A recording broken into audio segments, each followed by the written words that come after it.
Hallo, werte EEP-Freunde. Willkommen zu einem weiteren Video in Bezug auf die Erstellung von Modellen für das Modelleisenbahn-Simulationsprogramm EEP, Eisenbahn-Exe Professional, aktuell erhältlich in der Version 17, demnächst in der Version 18. Und zwar geht es ganz konkret um die Unterstützung eines Konstrukteurskollegen, der im Begriff ist oder bereits erstellt hat, Modelle amerikanischer Güterwagen, sogenannter Flatcars, wobei es dann ganz speziell um die Beschriftung dieser Modelle geht.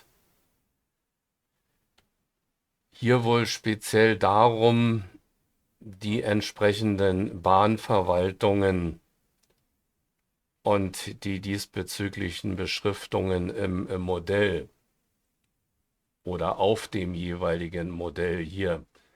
In dem Falle jetzt, wenn ich das richtig erkenne, South River Railway. Das kann man in EEP auch über sogenannte Tauschtexturen realisieren, wobei es in diesem Video darum gehen soll, wie man Modelle mit derartigen Tauschtexturen in Blender und im HomeNOS so erstellt, dass die EEP-Freunde oder EEP-User dann selbst die Beschriftung derartiger Modelle, hier zum Beispiel von Güterwagen, mit eigenen sogenannten Tauschtexturen modifizieren können. Beginnen möchte ich deshalb damit, dass ich ein eigenes Modell als Beispiel heranziehe. Und zwar handelt es sich um ein Modell, das ebenfalls bereits im EEP-Shop erhältlich ist, und zwar in einem meiner Modellsets zum Thema S-Bahn-Tunnel. Und dort konkret um das Modell eines Pfeilers, wie er typischerweise in der Mitte von Bahnsteigen steht, wie hier auf diesem Bild ersichtlich. Und dabei handelt es sich dann konkret um das Modell, was hatte ich hier rausgesucht? Tunnel. Pfeiler. Und zwar habe ich das gefunden auf einer Demo-Anlage, die diesem Set auch beigefügt ist. Und zwar handelt es sich um das Modell hier mit der Bezeichnung Tunnelbahnhof Immobilie 3301 KS1. Das ist also eine Immobilie, eine ganz einfache Immobilie, schlicht und ergreifend ein in die Vertikale gezogener Würfel mit einer Betontextur, auf dem dann sich eine weitere Fläche befindet, die diese Fliesentextur anzeigt. Und es besteht nun in EEP bekanntlich, zumindest für die EEP-Freunde, die EEP schon mehr oder weniger langjährig nutzen, bekanntlich die Möglichkeit, wenn der Konstrukteur in seinem Modell eine entsprechende Tauschtextur vorgesehen hat, dass man dann als User, als EEP-Freund die entsprechende Fläche in dem Modell, für die eine solche Tauschtextur vorgesehen ist, die Textur auf dieser Fläche dann auch austauschen kann. Ich will das hier mal im Bearbeiten-Modus, im Editor-Modus von EEP jetzt verdeutlichen, indem ich hier mit der rechten Maustaste draufklicke auf das Modell, Es wird dann so markiert, dann auf Modelleigenschaften gehe und dann hier auf diesen Button Lade Tauschtextur. Dieser Button existiert nur, wenn das Modell überhaupt über eine derartige Tauschtextur verfügt. Bei diesen beiden hier im Hintergrund ersichtlichen Pfeiler-Varianten, das ist hier das Modell 33, das hier hinten ist die Variante 34 und das ist die Variante 35. Die haben beide gar keine Tauschtextur, sondern das sind nur zwei einfache Betonpfeiler, einmal mit einer helleren Textur und einmal mit einer extrem dunklen Betontextur, die es für Bereiche im dunklen, unbeleuchteten Tunnel einer U-Bahn oder einer S-Bahn unterirdisch in der Großstadt vorgesehen. Deswegen diese sehr dunkle Tunneltextur. Für den Bahnsteig- und Bahnhofsbereich gibt es diese hellere Betontextur für die Bereiche, wo dann auch entsprechende Beleuchtung in einem U- oder S-Bahn-Tunnel typischerweise ständig eingeschaltet ist. Und dann gibt es ja noch die Bahnsteigbereiche, wo solche Stützen in der Mitte des Bahnsteiges stehen, wo dann auch entsprechende Fliesen sich drauf befinden als Dekoration. Und da ist dann eben bei diesem Modell hier vorgesehen, dass sich dort eine Tauschtexturfläche befindet. Also hier hinten, wenn man da auf Modelleigenschaften geht, dann wird gar keine Möglichkeit angeboten, überhaupt eine Tauschtextur zu laden, weil das eben in dem Modell selbst vom Konstrukteur, in dem Falle von mir, gar nicht vorgesehen ist. Bei diesem Modell hier vorne, Variante 33, da gibt es diese Möglichkeit mit dieser Fliesentextur hier. Und wenn man da auf Modelleigenschaften geht, dann gibt es auch diesen aktivierten Button hier Lade Tauschtextur. Wenn ich da draufklicke, dann ist in den entsprechenden Dateien für dieses Modell auch ein entsprechender Eintrag vorgesehen, der direkt auf diesen Ordner hier EEP17 Ressourcen, Tauschtexturen und dann mein Konstrukteurskürzel KS1 verweist und darin findet sich dann noch ein Unterordner für dieses Set, nämlich Tunnel 2 und da findet man dann die möglichen 7 Tauschtexturen für diesen Pfeiler. Wenn man jetzt in Windows 11 mit der rechten Maustaste hier draufklickt, beziehungsweise das überhaupt mal markiert, dann kann man sich hier rechts oben noch die Vorschau anzeigen lassen. Quatsch, abbrechen. Die Vorschau anzeigen lassen zu dem Modell und auch zu der nächsten Tauschtextur für dieses Modell. Die dritte Tauschtextur, die vierte Tauschtextur, fünfte, sechste und siebte Tauschtextur. Und wenn ich eine davon jetzt lade, über Öffnen, dann wird die auch entsprechend angezeigt und befindet sich jetzt auch auf dem Modell. Vorher war ja hier eine andere Textur zu sehen. Jetzt habe ich diese Variante der Tauschtextur mit dieser Grafik ausgewählt und die wird mir jetzt auch auf dem Modell angezeigt. Das ist also die Funktion von Tauschtexturen. So, jetzt ist die Frage, und das soll in diesem Video ja eigentlich das Thema sein, wie bringe ich als Konstrukteur solche Tauschtexturen, wie biete ich die auf meinen Modellen an? Ich zeige das hier, wie gesagt, anhand von einfachen Immobilien, so einem ganz einfachen Pfeiler. Bei dem Kollegen, der da seine Modelle im EEP-Forum vorstellt, hier in diesem Thread hier, geht es ja um Rollmaterialien, wie sich das in EEP so schön generalisierend nennt. Und diese Rollmaterialien sind konstruktiv. Mal ganz vereinfacht gesprochen, nichts anderes als Immobilien, von der reinen Konstruktion her in Blender erstmal nur so etwas, sag ich jetzt mal, wie Immobilien, die dann nachträglich im HomeNOS in diesem Konstruktionsprogramm für EEP, in diesem proprietären und ja, ich nenne es jetzt mal und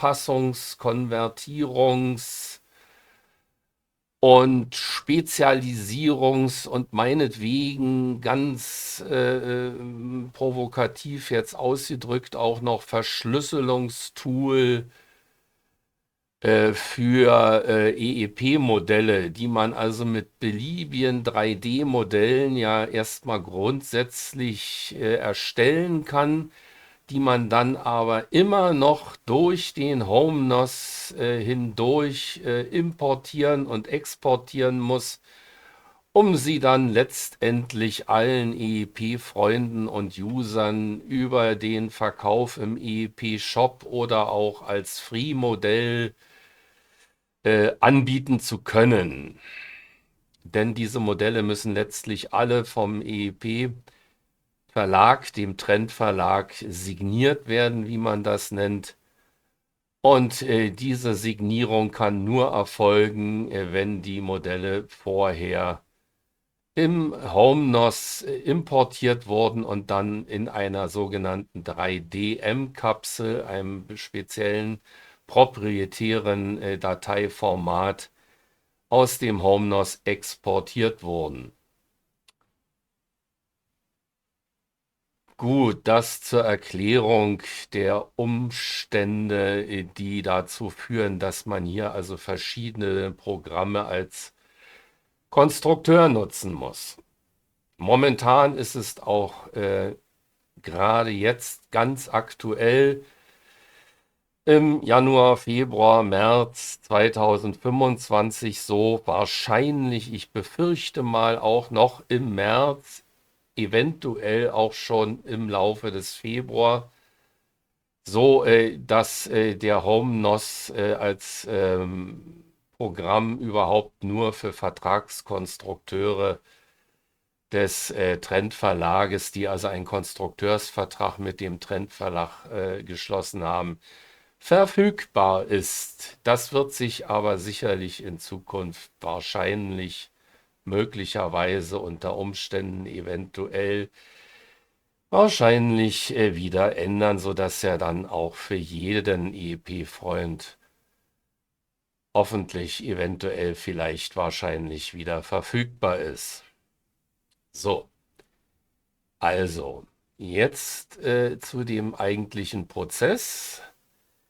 Man fängt also als Konstrukteur an, sich erstmal ein Modell in Blender zu erstellen. Entweder für solche Güterwagen hier, also den Rahmen des Güterwagens und dann unten die Drehgestelle, die Räder, so eine Kupplung hier und alles, was da an einzelnen Modellenteilen sein mag.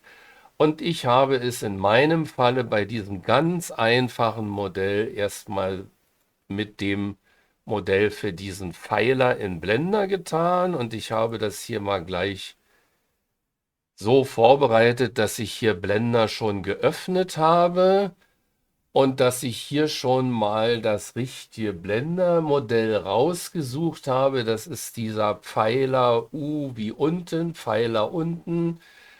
Und ich nehme ja da in Blender gleich für mich eine Sortierung vor, indem ich mir zum Beispiel auch gleich immer meine Textur-ID dahinter schreibe. Das ist die 10676. Und dann gibt es bei diesem Modell hier, und das ist jetzt der erste wichtige Punkt, einen zweiten Teil dieses Modells und das ist diese jetzt hier grün umrandete und in Blender hier so entsprechend markierte Texturfläche. Jetzt ist der Pfeiler markiert und jetzt ist die Textur markiert. Man kann das vielleicht auch noch deutlicher sehen, indem ich hier auf die Ansicht Massiv gehe. Dann sind also die ganzen Texturen ausgeblendet. Und man sieht hier im Blender nur, was jeweils markiert ist. Es ist einmal der Pfeiler mit der blauen, Quatsch, mit der grauen Textur für den eigentlichen Betonpfeiler. Und da drauf gibt es dann eine schlichte Fläche, eine Plane Fläche, die, auf der dann nur die Textur für die Fliesen drauf ist. Und das ist dann später die Tauschtextur. Und wie man im Wiki zum HomeNOS nachlesen kann, muss diese Textur in der Datei Texturentext, die jeder EEP-Konstrukteur kennen sollte und die sich ja bekanntlich für EEP-Konstrukteure auf jeden Fall bekanntlich, das sollte eigentlich bekannt sein, einem Konstrukteur, also bekanntlich, im Parallelsordner der HomeNostructor-Installation findet. In diesem Parallelsordner gibt es eine Datei Texturentext, in der alle Texturen aufgeführt sind, die man dem HomeNOS zur Verfügung stellen will. Und in dieser Datei findet sich dann die Texturentext. Kleinen Moment. Ich blende die gleich mal ein. Ganz klitzekleinen Moment. Dazu muss ich mir erstmal wieder meine Desktop-Icons anzeigen lassen, die ich hier immer erstmal ausblende, damit es ein bisschen hübscher aussieht. So, und jetzt kann ich auch wieder auf meinen Nostructor Parallels Ordner zugreifen und da drin gibt es diese Texturen-Text-Datei und da ist sie auch, die hatte ich jetzt noch nicht geöffnet. Jetzt habe ich sie geöffnet und zu der Textur, die ich jetzt hier brauche und die ja hier eben im Blender angezeigt wurde, die 10676. Zu dieser 10676 gibt es in meiner Texturen-Textdatei auch zwei Einträge. Und hier haben wir sie beide, die 10676, diese Textur. Da sieht der Eintrag so aus, wie er bei fast allen Texturen aussieht. Also da mache ich mir keine tiefergehenden Gedanken drüber. Da kann man den einen oder anderen Eintrag auch weglassen, wenn man ihn nicht unbedingt braucht. Man könnte zum Beispiel dieses Billboarding rauslassen. Und ich glaube auch, ohne das jetzt mit Sicherheit zu wissen, wenn es nicht gerade um Splines geht, kann man wohl auch noch Repeat S und Repeat T weglassen. Aber bitte, dafür gibt es ein EEP-Wiki zum HomeNOS-Struktor, wo jeder dieser Einträge jedenfalls jetzt heutzutage aktuell auch recht gut erklärt oder sogar sehr gut erklärt wird. Und dann ist es wichtig für Modelle, die eine Tauschtextur haben sollen, da muss das dann der Konstrukteur auch wissen. Und das steht dann auch wieder in diesem Wiki. Gerade zum Thema Tauschtexturen kann man das da auch alles nachlesen, dass bei Tauschtexturmodellen, die also so eine Tauschtextur verwenden sollen oder zur Verfügung stellen sollen, dass da für die Tauschtextur selbst, für die Textur, die da getauscht werden soll, ein extra Eintrag hier in der Texturentext-INI-Datei angelegt werden muss, und zwar mit der nächstfolgenden ID-Nummer. Also, wenn die Grundtextur des Modells, die ja nicht getauscht werden soll und nicht getauscht werden kann, wenn für die eine Nummer 76 vergeben ist, in dem Falle hier 10.676, dann muss die Textur, die dann dazu passend im selben Modell als Tauschtextur zur Verfügung stehen soll, muss dann diese Textur, die nächstfolgende ID-Nummer haben. Und was folgt auf die 76? Na klar, ohne besondere Rechenkünste folgt dann die 77. So, also muss die nächste Textur dann die 10677 sein. Und bei dieser Textur muss dann hier hinten der Zusatz stehen, User-Textur mit 2 leeren Klammern. Ich vergrößere das jetzt mal hier für die bessere Darstellung im Video. Die Zeile davor, die jetzt hier umgebrochen wird, das kann man aber unter Einstellungen, nee, Plugins, Fenster, Ansicht, hier bei Ansicht. Da kann man den automatischen Zeilenumbruch auch wegklicken. Dann ist also in der Zeile davor, hier bei der 76, hier hinten die geschweifte Klammer, die muss immer eine Zeile abschließen in dieser INI-Datei. Also jede Zeile endet immer mit einer geschweiften Klammer. Hier endet die Zeile ein bisschen früher, deswegen ist das hier so eingerückt.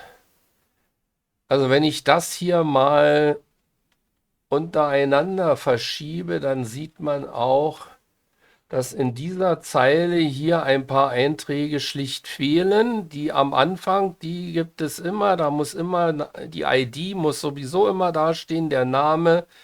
Da beschäftige ich mich hier bei mir jetzt persönlich, das ist meine persönliche Sache, überhaupt nicht mit den Namen. Es gibt bei mir jede ID nur einmal. Also wenn, dann mache ich das an anderer Stelle. Da gibt es seit gestern oder vorgestern von mir ein anderes Video zu dem Thema, wie ich das mit Texturen handhabe. Das mache ich an anderer Stelle. Bei mir gibt es also diese Textur, diese Zeilen hier für jede ID gibt es bei mir immer nur einmal und die sind auch alle schön durchnummeriert. Also nach der 76 kommt hier die 77 und da sind also die Einträge identisch. Ich habe hier mal die Einträge schon weggelassen, die ich also für diese Tauschtextur nicht brauche. Und dann geht es hier wieder mit MAC-Filter und MIN-Filter weiter. Das könnte ich also hier untereinander noch setzen. Und dann kommt, und das ist eben wichtig für diese Tauschtextur in dieser Zeile mit der folgenden ID Nummer 77, muss dann hinten dieser Zusatzeintrag hinzugefügt werden, User-Textur. Und wenn man sich das mal ins Deutsche übersetzt, dann hat man da schon den Begriff Benutzertextur und das ist dann im weitesten Sinne ja das genau, was eine Tauschtextur macht. Sie ermöglicht dem Benutzer eine benutzereigene Textur, die er sich selbst erstellt hat, zu verwenden. Und das ist dann wieder zurück übersetzt ins Englische dann eben eine User-Textur und deswegen nennt sich der Eintrag hier so. Ja, also bitte, wenn man will, kann man das auch alles irgendwie verstehen, weil die Entwickler, die arbeiten alle in Polen und die arbeiten alle auf Englisch. Noch schlimmer wäre es ja, wenn das hier alles in Polnisch drin stehen würde, dann wird es ja gar keiner mehr verstehen. Aber es steht zum Glück wenigstens in Englisch drin. So, also so viel mal dazu mit diesen Namens- und Sprachen- und Begriffswirrwarr. Gut, also das ist der Eintrag in der Texturentextdatei. Da muss User-Textur drinstehen und zwar bei der Textur, die dann für die Tauschtextur vorgesehen ist. Und die muss eine ID haben, die auf die, ich nenne sie jetzt mal Basis- oder Grundtextur des Modells unmittelbar nachfolgend ist. Also wenn es dann eine 76 ist, muss die ID für die Tauschtextur die 77 sein. Und dieser Zusatz User-Textur. Ja, dann wieder zurück zu Blender. Das machen wir mal gleich zu hier und zwar ohne die Änderungen zu speichern. Nein. Und machen das gleich wieder zu. Brauchen wir auch nicht mehr. Das brauchen wir auch nicht mehr und gehen zurück nach Blender. Und in Blender haben wir jetzt diese Fläche Und wenn man jetzt hier mal mit der Tab-Taste in den Edit-Modus hier wechselt in Blender, dann sieht man, dass ich hier auch die Textur drauf habe, diese 10677 PNG. Während hier auf dem Pfeiler selbst die 10676 als Textur drauf ist, also das ist die gesamte Sammeltextur.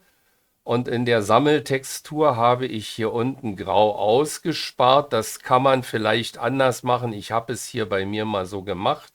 So vertraut bin ich mit Tauschtexturen auch noch nicht.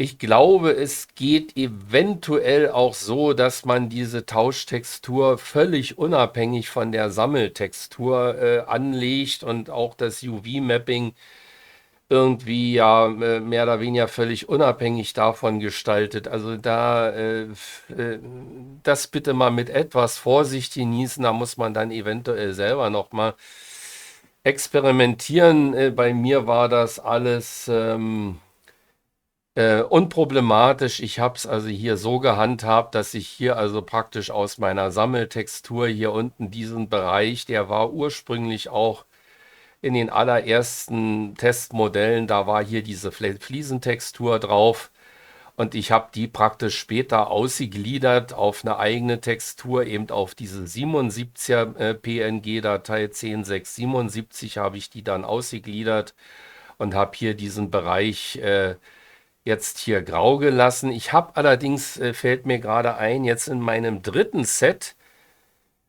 zu den S-Bahn-Tunneln habe ich diesen Bereich inzwischen übrigens auch mit anderen Texturen noch aufgefüllt und insofern jetzt auch inzwischen sogar auf anderen Modellen in einem dritten Set dann diese Textur auch weiterverwendet und mit anderen Texturen auch noch belegt. Also das ist wohl sogar unschädlich, wenn man den Bereich auch noch auffüllt.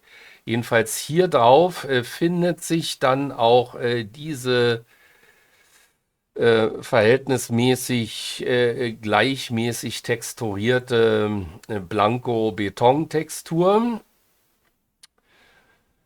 Und da finden sich eben hier die UV-Bereiche für das UV-Mapping für diesen Betonpfeiler drauf. So, und jetzt gehe ich mal mit Tab-Taste wieder zurück in den Objektmodus und markiere mal diese Fläche für die Tauschtextur.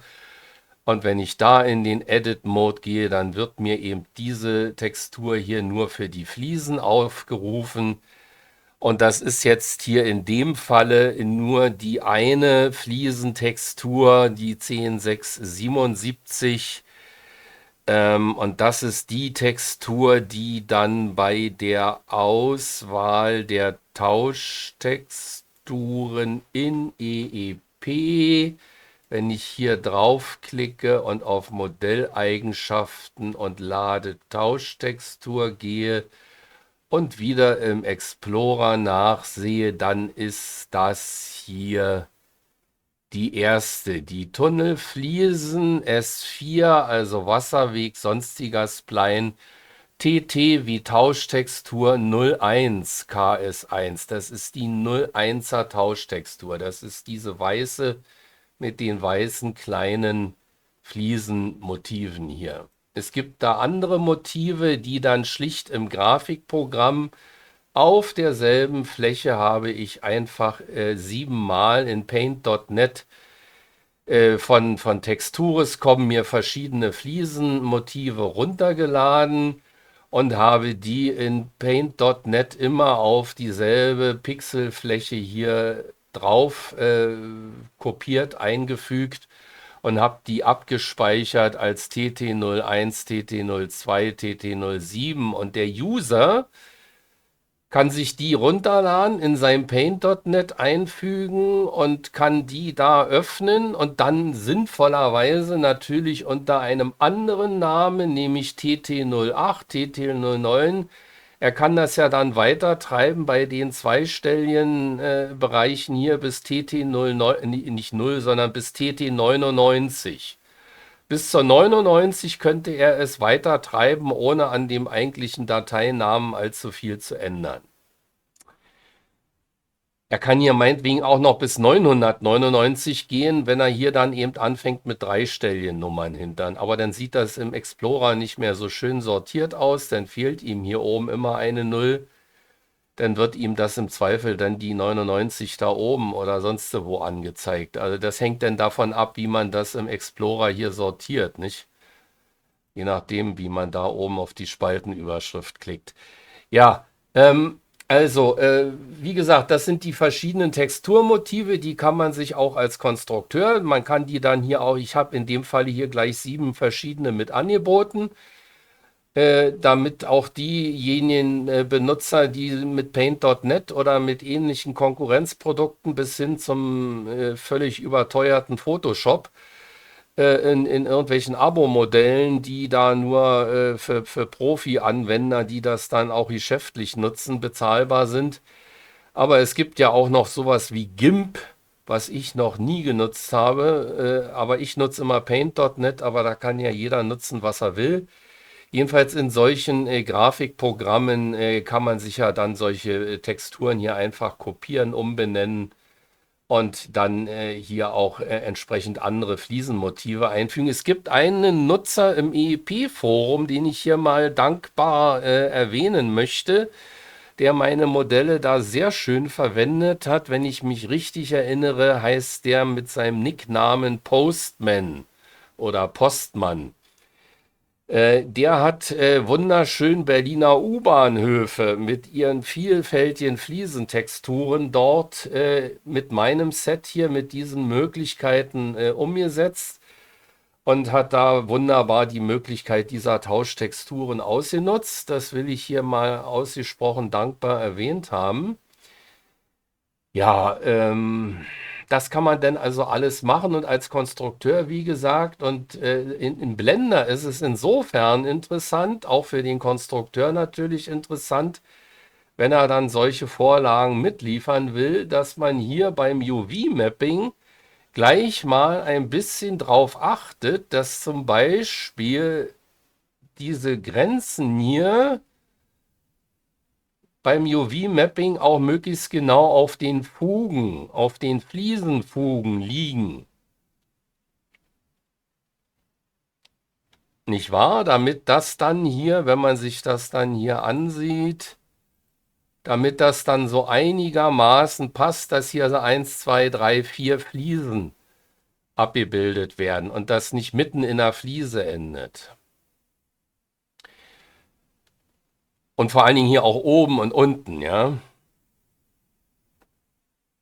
So, dann hat man sich also im Blender diese Modelle erstellt. In dem Falle sind es ja nur zwei einzelne Meshes hier oder wie man das auch, oder Objekte, wie nennt man das in Blender? Objekte hinzufügen, da wenn man sich dann so einen Würfel hinzufügt, also ich muss jetzt nicht erklären, wie man in Blender konstruiert. Dass man sich also diese beiden Modellteile, nenne ich sie jetzt mal, diese beiden Objekte hier erstellt hat, dann muss man die natürlich auch getrennt exportieren. Hier exportieren und danach, dann müssen die hier, und die müssen dann getrennt markiert sein, also immer nur eines markieren. Immer nur ein Auge hier, immer nur das eine Modell, was man dann exportieren will, sollte hier grün umrandet sein und sollte hier ein Augensymbol zeigen. Und dieses eine Ding, das exportiert man dann nach Nostructor. Da muss man das entsprechende Plugin vom Nostructor installiert haben für Blender. Das wird mit dem Nostructor von Trend von EEP mitgeliefert. Da gibt es dann im Installationsordner des Nostructors einen kleinen Unterordner und da drin findet sich dann dieses Plugin für Blender. Und das funktioniert übrigens für neue Konstrukteure jetzt mal erwähnt. Das alles funktioniert nur mit Blender in der veralteten, inzwischen völlig veralteten Version 2.79. Deswegen ist auch bei mir diese Version von Blender installiert, die inzwischen völlig veraltet ist, aber es ist die letzte Version von Blender, mit der noch dieses Plugin für den Home-Nostruktor Export aus Blender funktioniert. Ja, auch das wieder mal so eine Randbemerkung, die aber gerade für neue EEP-Konstrukteure essentiell und wichtig ist. Wenn sie es nicht schon irgendwo anders aufgeschnappt oder gelesen haben in der Fülle von Informationen, die so einen neuen Konstrukteur ja geradezu überflutet. Und wo man unter Umständen Monate und Jahre lang mehr oder weniger lange braucht, um sich da in das alles einzuarbeiten. In diesen Wust an Informationen und dieses unüberschaubare Gestrüpp von Informationen, was wirklich nicht einfach zugänglich ist. Eine relativ hohe Hürde. Für viele wird es einfacher, die das Glück haben, in ihrem früheren Berufsleben schon mal irgendetwas mit Mathe, Geometrie und CAD und ähnlichem Computer Aided Design mit irgendwie sowas in der Richtung im Maschinenbau oder Ingenieurswesen oder sonst irgendwo als Handwerker in einer Baufirma oder sonst irgendwo zu tun gehabt zu haben. Wer dieses Glück nicht hat, wie ich zum Beispiel, ich komme aus einem geisteswissenschaftlichen Beruf, der nicht mal mit Computern am Anfang der Berufstätigkeit was zu tun hatte. Und wenn, dann hatte man Angestellte, die sowas für einen betätigt haben. Mich hat es allerdings aus privaten Hobbygründen interessiert. Gut, anderes Thema. Nicht vertiefen. Jedenfalls, wenn man da nicht das Glück hat, darüber einen Zugang dazu zu haben, ist das natürlich für absolute technische Laien nahezu unzugänglich. Ja, gut, aber so viel zu dieser Information, dass das also alles nur mit Blender 2.79 funktioniert. Es funktioniert auch mit höheren Versionen von Blender, aber dann muss man aus diesen höheren Versionen von Blender erstmal im Objektformat .object, .obj, da muss man dann OBJ-Dateien aus den höheren Blender-Versionen exportieren und als OBJ-Datei in diese alte Version von Blender 2.79 importieren und dann hier aus diesem Blender 2.79 über dieses HomeNOS-Plugin im N3D oder X-File-Format geht auch, aber ich nutze das N3D-Format, muss man das im N3D-Format exportieren, um es dann im HomeNOS importieren zu können. Und von dort im 3DM und INI-Dateiformat exportieren zu können, um es dann im EEP-Shop oder als Free-Modell im EEP-Forum oder sonst wo auf der eigenen Homepage oder so anbieten zu können. Alles klar? Soweit gefolgt oder schon eingeschlafen? Oder das Video schon abgebrochen und abgeschaltet? Kann ja alles sein. Dann tut's mir leid, dann bekommt derjenige den Rest eben nicht mehr mit. Aber das muss ja jeder selbst wissen, wie lange er sich so ein Video von mir anschaut. Ich bin ja bekannt und berüchtigt dafür, sicherlich nehme ich mal an, dass ich viel zu viel quatsche, labere und nebenbei erzähle. Aber manches davon ist ja vielleicht für den einen oder anderen doch interessant. So, weiter im Text. Wir waren dabei angelangt, dass wir, ich fasse zusammen, in der Texturen-Textdatei eine Textur angelegt haben für die Grundtextur des Modells und eine in der ID-Nummer unmittelbar nachfolgende Textur mit der unmittelbar folgenden Textur-ID für die Tauschtextur, die dann diesen Zusatz User-Textur tragen muss. In der INI-Datei dann natürlich im Grafikprogramm zwei Texturen, einmal für die Basistextur und einmal für die Tauschtexturfläche selbst. Im Blender erstellt man sich ein Modell, einmal für das Basismodell und einmal für die Tauschtexturfläche. Im Falle des Kollegen wäre das Basismodell der ganze Güterwagen, Drehgestelle, Kupplung, alles Mögliche, was der Güterwagen haben soll. Und dann eine weitere Fläche an der Seite des Güterwagens, wo dann der Name der Bahnverwaltung draufstehen soll. Und diese Fläche, die bekommt dann im UV-Mapping von Blender dann die Textur, die dort als Tauschtextur vorgesehen ist, mit dieser unmittelbar nachfolgenden ID-Nummer und mit der Grafik in der Textur, wo eben dann in meinem Falle diese Fliesentextur drauf ist und in dem Falle des Güterwagens dann eben ja eine Textur, wahrscheinlich im Hintergrund die Farbe des Güterwagens, die Textur für das übliche Fahrgestell oder das Chassis dieses Güterwagens und als Beschriftung dann eben in irgendeiner Schriftart da einen Fantasienamen für eine Bahngesellschaft. Und der einzelne EEP-Freund kann sich dann diese Fläche, die Tauschtextur dort für diese Fläche dann eben nach seinem Gusto, nach seinem Geschmack dann eben anpassen und kann da irgendeine andere Bahngesellschaft draufschreiben. Dann natürlich auch den Namen einer Bahngesellschaft, die sonst vielleicht Lizenzgebühren für eine kommerzielle Nutzung ihres Namens verlangen würde.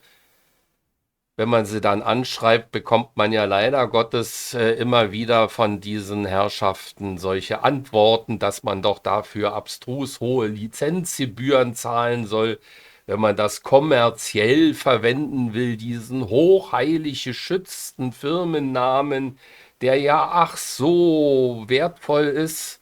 Ja, äh, bitte, ich muss sofort wieder aufhören, ins Erzählen zu verfallen, dann fange ich wieder an, mich aufzuregen über Urheberrecht und über das alles. Es mag ja auch aus der Sicht der Firmen irgendwo ein Stück weit auch berechtigt sein, aber bitte, nein, ich muss aufhören. Ich muss mir selbst Grenzen setzen in meiner Rederei. Es hat gar keinen Sinn, wenn ich hier irgendwas erzähle. Also, der Benutzer kann aber für sich privat, solange er dann nicht anfängt, seine Tauschtexturen, die er da erstellt hat, wiederum irgendwo zu verkaufen und in irgendeiner Form kommerziell zu nutzen, indem er zum Beispiel anfängt, bei YouTube Videos seiner Anlagen mit den Modellen, mit seinen Tauschtexturen, die er sich dort mit solchen als Warenzeichen oder Markenzeichen geschützten Bahngesellschaftsnamen erstellt hat und die er dann auf seiner virtuellen Modellbahn da rumfahren lässt und dieses Video dann bei YouTube einstellt und dort etwa irgendwelche Werbeeinnahmen über ein YouTube-Partnerprogramm darüber erzielt. Und wenn es auch nur 30 Cent pro Monat sind, dann ist das eine kommerzielle Nutzung. Dann muss er das als, was weiß ich, Werbevideo bezeichnen. Ich habe das ja früher auch alles gemacht.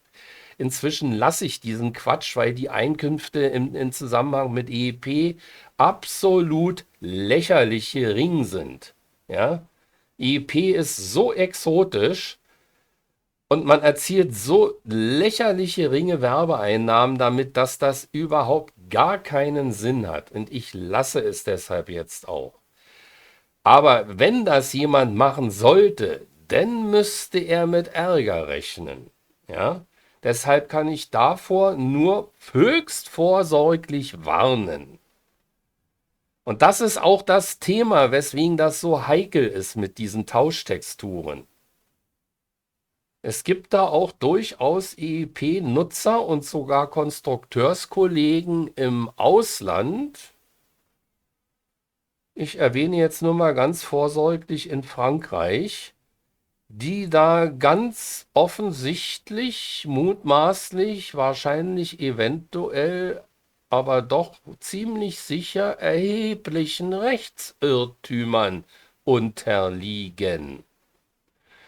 Aber gut. Jedenfalls sollte man das also lassen und deswegen gibt es das Thema mit den Tauschtexturen.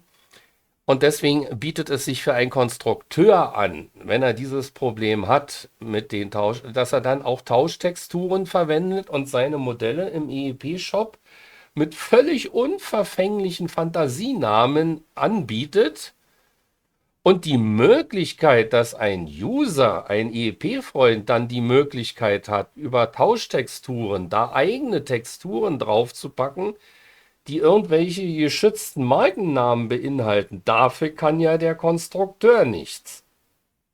Der hat ja sein Modell nur mit einer völlig neutralen Tauschtextur angeboten und kommerziell genutzt, indem er das da im Shop zum Kauf anbietet. Also da ist ja nun gar keine kommerzielle Nutzung von irgendwas Geschützten bei.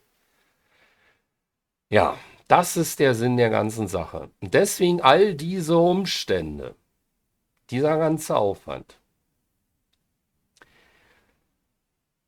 So, wir waren dabei. Also der Eintrag in der Texturen-INI mit der User-Textur und der folgenden ID-Nummer im Blender, die zwei verschiedenen Objekte, die getrennt exportieren. Jetzt kommen wir mal zum HomeNOS. Damit sind wir dann auch fast am Ende. Im HomeNOS sieht das dann so aus, dass man hier ein Modell offen hat. Ich habe das jetzt auch offen. Das ist immer noch diese Immobilie 3301.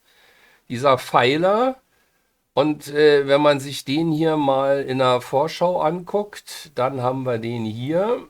Da blende ich jetzt mal wieder diese Hintergrundanzeige aus und mache das Bildschirm füllend groß. Und jetzt sieht man wieder diesen Pfeiler im HomeNOS, ganz einfach. Hier sieht man das auch mal, wie einfach der aufgebaut ist. Das ist dieser Pfeiler. Und der hat hier diese Fliesentextur drauf. Das ist also immer praktisch die Vorgabe sozusagen, aber der User hat ja die Möglichkeit, das dann zu tauschen. Und hier sieht man auch, dass das eben zwei verschiedene Teile sind, denn die werden hier auch, was ich ja im Blender auch getrennt exportiert habe, einmal dieses Modellteil Pfeiler unten mit der Texturnummer und dann habe ich noch ein zweites Modellteil, nämlich diese Tauschtexturfläche, die nennt sich bei mir Pfeiler unten Fliese.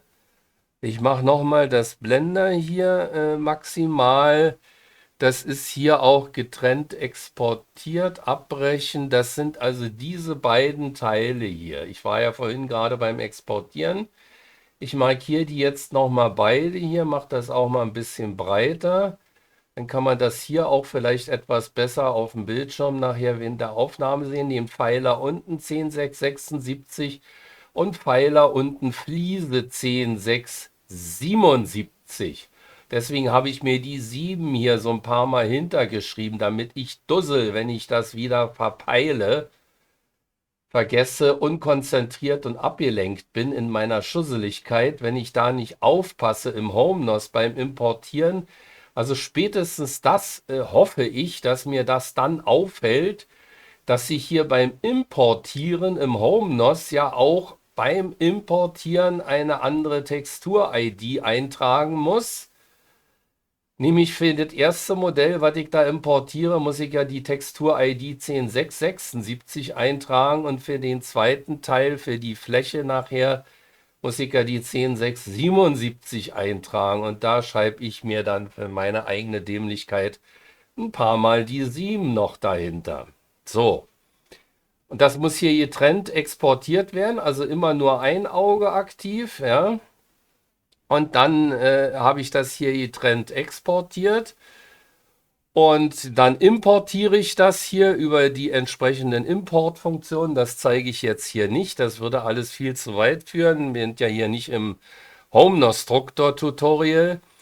Das importiert man dann hier auch in zwei Dateien. Das werden dann hier automatisch im Rahmen des Importierens werden das dann sogenannte CON-Dateien. Und das sind dann hier zwei getrennte CON-Dateien. Die können dann auch schon beim Import durchaus unterschiedliche Einstellungen haben. Also nicht nur die Textur-ID ist dann eine andere, weil es ja eine andere Textur halt ist. Es gibt ja auch in der Texturen Textdatei, die 2 Einträge mit den verschiedenen IDs. Das muss sich natürlich hier dann auch beim Importieren entsprechend abbilden und widerspiegeln. Man sieht hier auch die 7 hinten, also spätestens da sollte es mir dann auffallen. Das kann jeder natürlich machen, wie er will. Die Namen kann man ja frei vergeben in Blender und hier beim Import spielt es auch keine Rolle. Aber man muss eben die richtige ID beim Import angeben und dann kann man hier auch verschiedene Helligkeitswerte und verschiedene Grautöne und Blumen und Flair und Tralala, da kann man dann alles Mögliche eingeben, was so eine Textur dann oder so eine Con-Datei, so ein Modell dann hier im Homenos dann noch an Einstellungen haben soll. Das ist hier zum Beispiel auch, ich gucke mal gerade hier unten der Pfeiler, also diese Betontextur für den eigentlichen Pfeiler, die hat hier Diffus-Intensität -30 und die Fliese mit dieser relativ hellen Fliesenfläche, die hat hier Intensität nur -10. Also da kann man dann mit den Werten hier auch mal etwas variieren. Das muss man sich dann halt anschauen, wie das letztendlich auch ganz am Ende in EEP noch aussieht.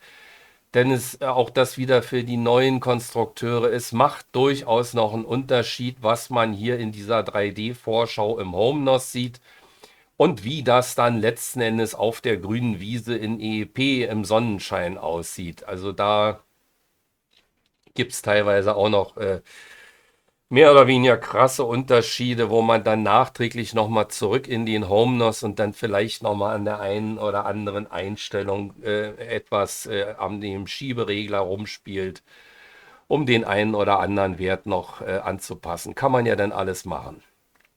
Das sind dann Marginalien, da kann man dann sich stundenlang rein vertiefen.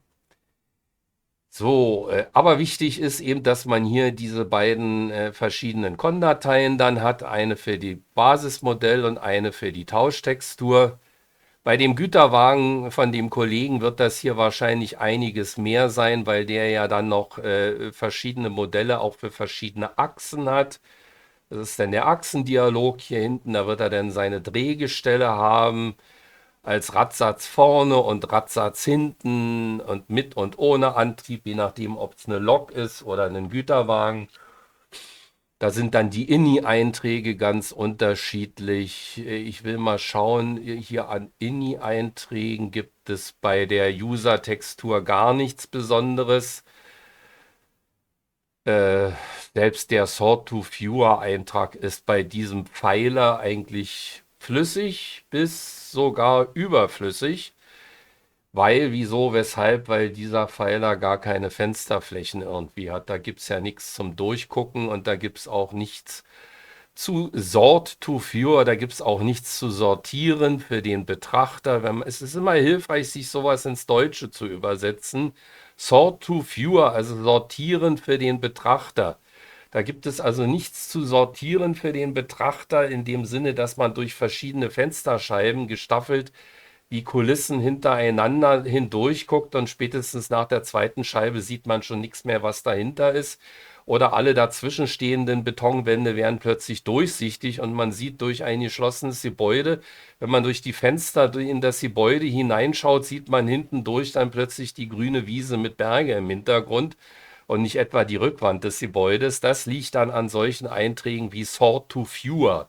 Da kommt da, aber na Gott, ich erkläre das jetzt lieber nicht. Außerdem erzähle ich dann vielleicht für die Hyperspezialisten von sowas erzähle ich dann wieder noch Blödsinn. Ich bin ja Spezialist für gar nichts. Ich bin eher sowas wie ein Generalist. Von alles ein bisschen und gar keine richtige Ahnung. Sowas in der Richtung. Ja, also hier braucht es keine besonderen Einträge. Jedenfalls nicht in dem Falle dieses einen Betonpfeilers hier. Ja, wie gesagt, bei dem Güterwagen wird das hier ganz anders aussehen. Da stehen hier ganz wilde Einträge drin. Das ist also alles, deswegen ist Rollmaterialbau auch für mich jedenfalls die hohe Kunst, die ich nicht beherrsche und an die ich mich auch nicht ranwage. Das tue ich mir nicht mehr an. Das muss ich mir auch nicht antun. Es gibt genug einfache Modelle zu bauen. Das reicht mir völlig. So, ja, Also, wir sind jetzt im HomeNOS und dann wird exportiert. Beim Exportieren ist auch nichts zu beachten, denn alles, was der HomeNOS braucht, steht in dem INI-Eintrag mit dem Stichwort User-Textur drin und in der Tatsache, dass das Modell zwei Texturen hat. Und diese beiden Texturen tauchen dann auch auf, wenn man hier exportiert. Dann gibt es nicht nur die eine Sammeltextur, sondern als zweite Textur dann auch diese User-Textur mit der folgenden ID-Nummer, die Tauschtextur, die wird dann hier in dem Exportdialog nachher, wenn das alles erfolgreich ist, auch mit aufgeführt. Und es ist ausdrücklich erlaubt, dass da auch zwei Texturen auftauchen. Es heißt ja sonst wie ein Gottesgebot in diesen hochheiligen Modellbaurichtlinien, dass es immer nur eine Sammeltextur geben darf. Drei Ausrufezeichen dahinter. Ganz wichtig. Und da wird auch drauf geachtet von den Modelltestern. Und das ist auch, sage ich mal, gut und richtig so. Die Modellbaurichtlinien haben schon ihre Berechtigung. Ich persönlich stehe denen zwar etwas kritisch gegenüber, es hat da in der Vergangenheit teilweise Wochen und Monate lang hitzigste Diskussionen um die Neufassung dieser Modellbaurichtlinien gegeben. Ach mein Gott, was hat es da teilweise für Diskussionen und für Ärger unter den Konstrukteurskollegen? Ach, was hat's da nicht alles gegeben? Mein Gott, war das zum Teil bitterlich und böse und Beschimpfungen und der eine ist unfähig und der andere ist ahnungslos und das nicht und dies nicht und jenes nicht, was da nicht alles diskutiert worden ist. Ja, und dann wurden mal wieder irgendwann welche Modellbaurichtlinien ausgebrütet. Die stehen da jetzt auch für die Konstrukteure zum Download zur Verfügung und die sind ja auch durchaus richtig und berechtigt. Wenn es um bestimmte Maßvorgaben, um bestimmte Normungen geht, dass da nicht jeder Konstrukteur machen kann, was er will. Das ist ja auch richtig. Sonst würde ja links nicht zu rechts passen. Da würde ja nichts richtig zusammenpassen. Man stelle sich das mal vor, nur bei der Höhe der Kupplung oder der Puffer. Wie heißen die Dinger bei der Eisenbahn? Ich glaube, die heißen nicht Puffer, die heißen irgendwie anders. Also man stelle sich mal vor, das würde alles nicht zusammenpassen oder die Höhe der Fahrleitung, bei Laien auch Oberleitung genannt. Ja, würde unterschiedlich sein, ja. Dann würden diese Stromabnehmer oder auch Pantographen da nicht richtig ranpassen, dann würden die in der Luft schweben oder ach, was weiß ich. Also die Modellbaurichtlinien sind schon gut und richtig und vernünftig und müssen so sein. Ohne dem geht's nicht. Aber da steht jedenfalls was drin von nur einer Sammeltextur. Und nun bin ich wieder beim Thema. Diese Tauschtexturen werden darauf nicht angerechnet. Das heißt, die kann, darf und muss technisch gesehen, die muss extra sein und die taucht dann auch extra auf, da auch in diesem Schlussdialog vom HomeNOS. Und das ist dann auch gut und schön so. So, und dann hat man das exportiert, dann importiert man das nach EEP als Modell. Und wenn dann der liebe Konstrukteur alles richtig gemacht hat, dann und das noch durch das Set noch durch den Test kommt und im IEP-Shop erscheint, dann kann sich der liebe User das dann kaufen oder als Free-Modell einfach irgendwo runterladen. Und dann kann er es installieren und dann findet er in den Modelleigenschaften auch diesen Button Sammeltextur laden und dann kann er da seine Sammeltexturen laden und darüber einbinden. Und das war's dann. So. Ich hoffe, ich habe nichts allzu Wesentliches in meiner ganzen Plapperei vergessen und hoffe, das war auch insgesamt tiefgehend und anschaulich und interessant genug.